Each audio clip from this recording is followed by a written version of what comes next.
Okay, so for this math, we need to prove this formula, then sine P, sine Q. So basically, it's the sum to product formulas of trigonometry. And then using that formula, we need to solve this part C, D, and E. So let's start with part A, where we need to add sine A plus B and sine A minus B. So these are the two formulas, right? So sine A plus B, A minus B, you just need to add them up. You just add them up to get the result. Because it's already given, we need to add them. Okay, so for part A, this is the question. For B and C, so these three are the questions. So let's start with part A. So sine A plus B, cos A plus B. These are the two formulas.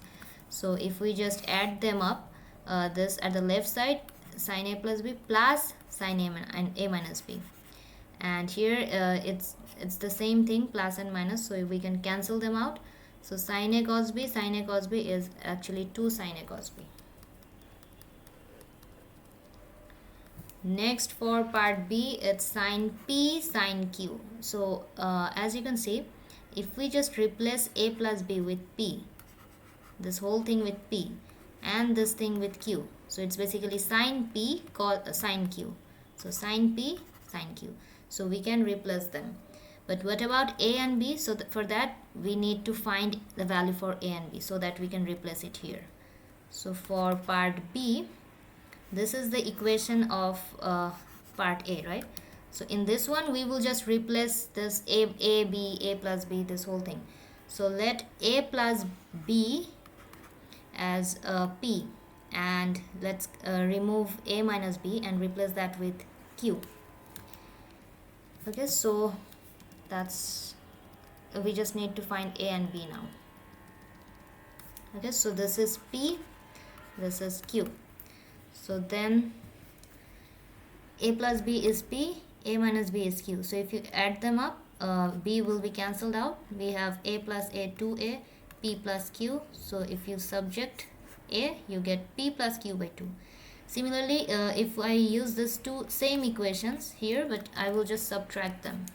So in that case, we have minus, plus, and minus, as in A minus A is 0, B plus B, minus minus will give you plus B.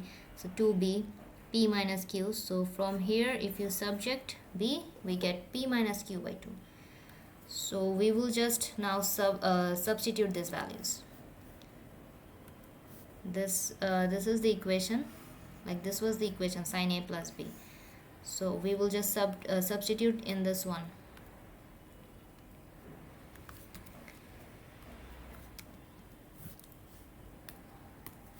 So substituting the values of A plus B, A minus B, A and B.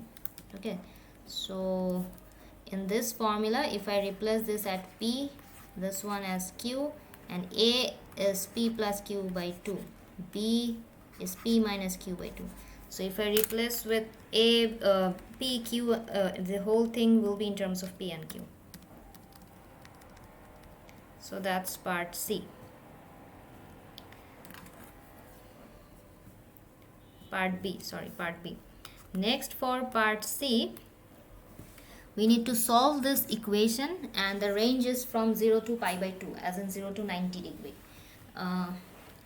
So the thing is, this one sine 5x plus 3x, like if we had if they were multiplied together, we could have solved like sine 5x equals to 0, sine 3x equals to 0, just like we do in middle term equations.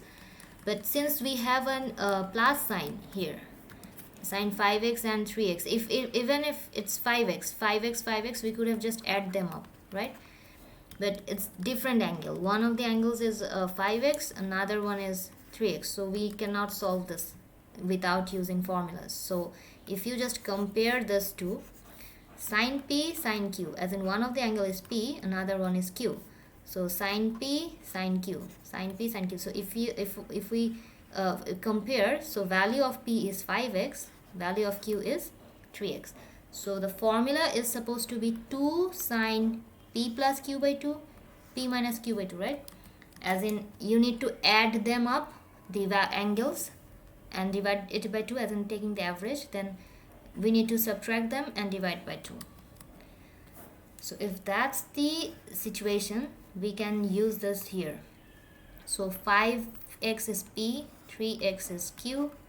So if I replace them into the formula, so p is basically 5x, 3x. So 5x, 3x by 2, 5x, 3x by 2.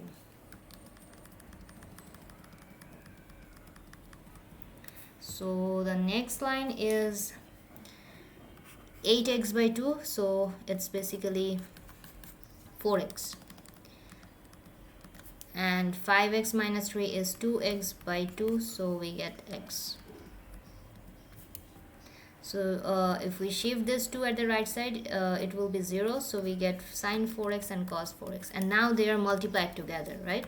So the sine 4x and cos 4x are multiplied together, so we can use them individually.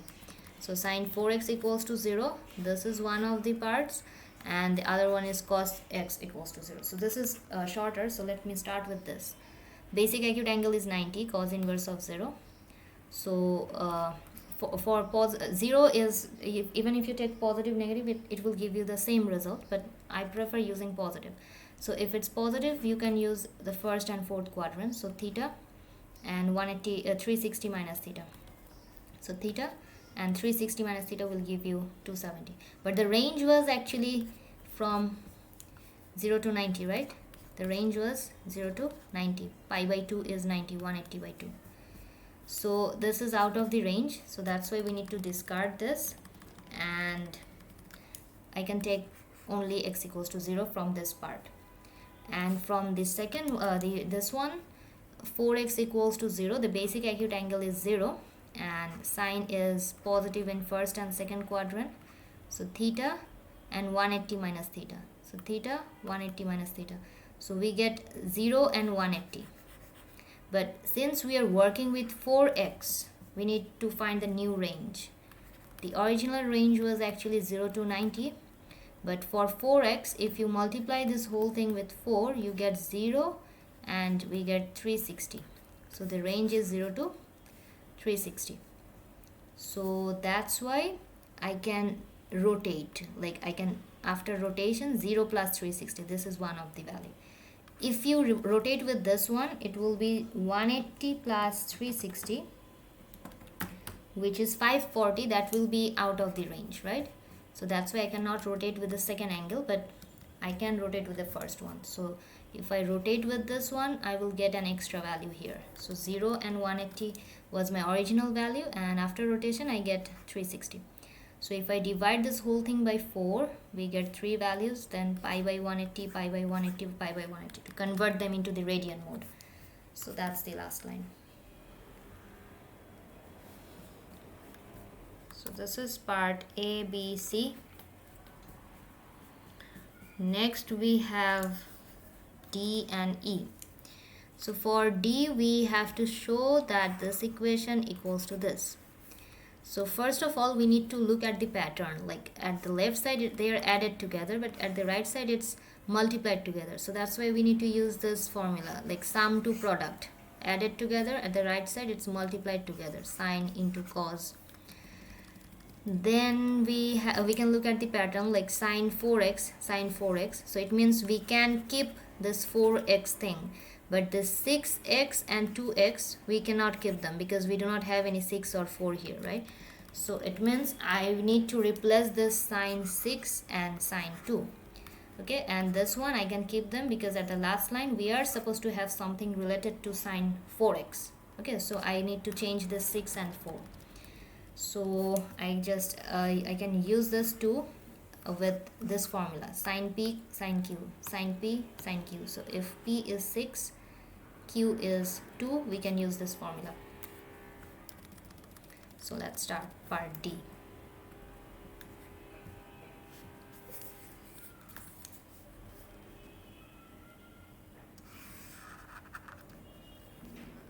Okay, so for part D, we have this equation.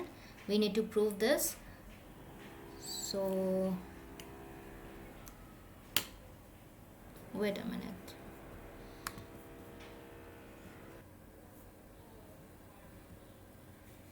Okay, sorry, the last picture was from a different math. This is the correct solution.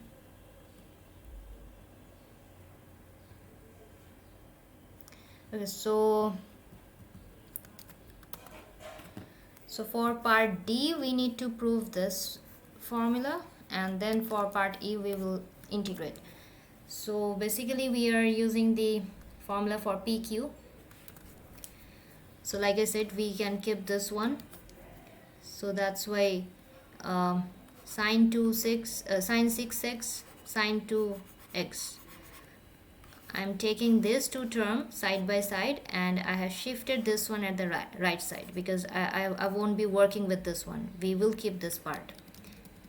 Okay, so at the second line I just picked these two and included them side by side, and so I can use this formula like sine p sine q, right? So this is p, this is q, so the formula should be 2 sine p plus q by 2 sine p minus q by 2. So 2 sine p plus q by 2 p minus q by 2. So p is 6, q is 2x. So this will give us this 6 plus 2x is 8x, 8x by 2 is 4x, 6 minus 2 is 4x, 4x by 2 is 2x. So we will get sine 4x cos 2x. And from this part and this part, as you can see, 2 sine 4x, we can factorize, right? So if we factorize and take 2 sine 4x out of it, we will get, from the first part, if you take it out of this equation, you are left with cos 2x, and from the second one we just have sine 2 sine 4x, so it's like we have an imaginary one. So when you factorize this thing, we are left with 1. So this one, since we need to replace with something to relate with cos square x, so we can use the double angle formula. Like there were two formulas for cos, like 2 cos square x is 1 plus cos 2x, and 2 sine square x is 1 minus cos 2x. It's from the double angle formulas, so I'm going to use this one.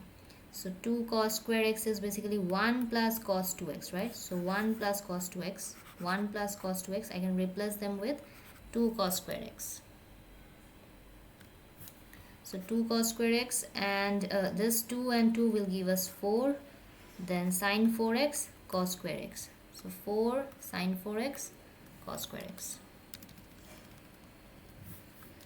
So done. Next we have part E, where we need to integrate. So this is the equation. As you can see, if sine 4x cos square x, we have a power. Whenever we have power, we cannot integrate, we need to replace them. Like we can integrate sine 4x by like minus cos 4x by 4, but whenever we have power, we need to replace them. Then again, it's the same thing, sine 4x cos square x, sine 4x cos square x. So the problem is that if we have 4, if we had 4 here, we could have replaced this whole thing here, right? But we do not have any 4. So from this equation, if you subject this part only without the 4, in that case you need to shift this 4 at the left side, so it will be basically 1 by 4 of that, right? So I will just subject this part. So this is part D. So this is the equation. This is the equation, like 4 sine cos square, 4 sine cos square, sine 6x, sine 2 sine 4x, sine 2x. So from here I will just shift this 4 at the right side, so it will be just 1 by 4 of this. Okay, so now sine 4x cos square x, sine 4x cos square x is basically 1 by 4 of this, right? So now I can start the integration. So I just subjected this one from this previous formula we have covered in part D, this one, and now I can just start the integration. So this is the equation for integration. This is the first line. The equation was given in the question. So sine 4x cos square x, sine 4x cos square x, we can replace this by 1 by 4 of this whole thing.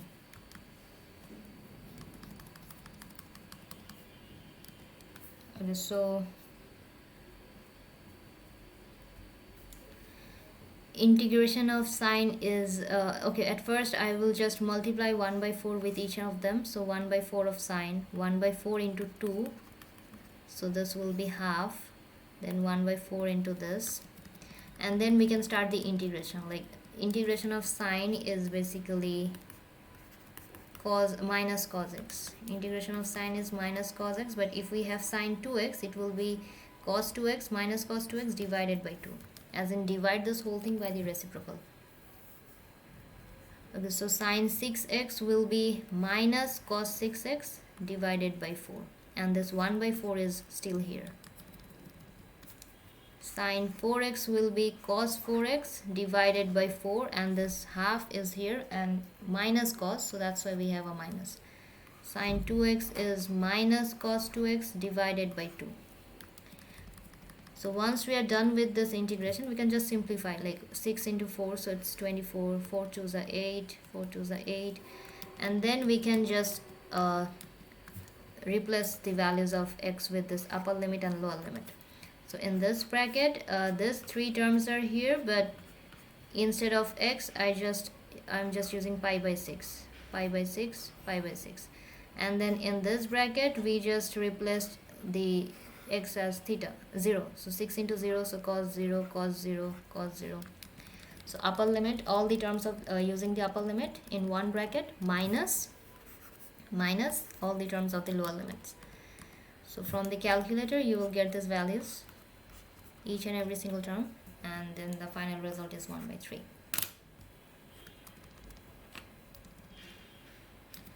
So this is the complete solution of part D and E, and that's part A, B, C.